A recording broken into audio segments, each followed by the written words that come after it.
morning, viewers. Welcome to my brief devotion titled Fresh Bread.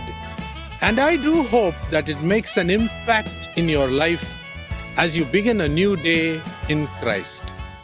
Turn with me to 1 Samuel chapter 16, verse 14. Let me read it for you. Now the Spirit of the Lord departed from Saul, and an evil spirit from the Lord tormented him. Seeing Saul struggling in the palace, Saul's servants said to him, "Let our Lord now command your servants to seek out a man who is skillful in playing the lyre. And behold, David the son of Jesse, the man of valor, was called to the palace." How true the Bible in Proverbs chapter 18 verse 16 says that a man's gifts takes him to appear before kings and royalty.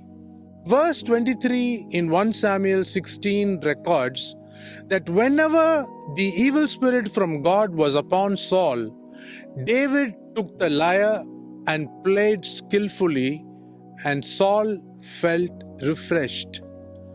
God knew how to make David, his blue-eyed boy, enter the palace.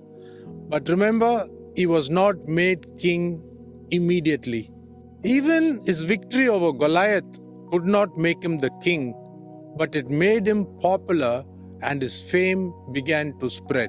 God had made up his mind to train David and test him before he was made to sit on the throne of Israel.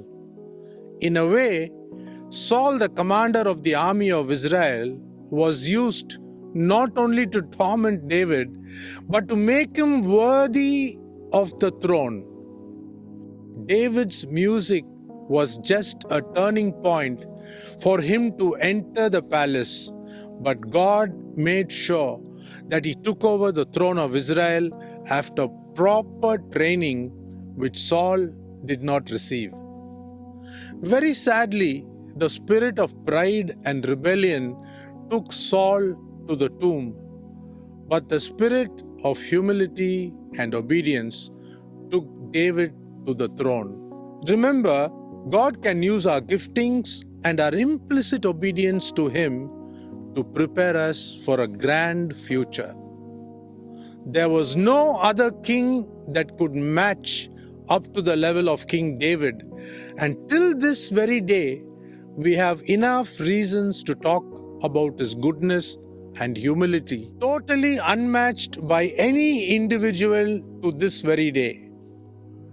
May we get to see God raise up many Davids who can enrich this sickening world. Think about it. Have a great day.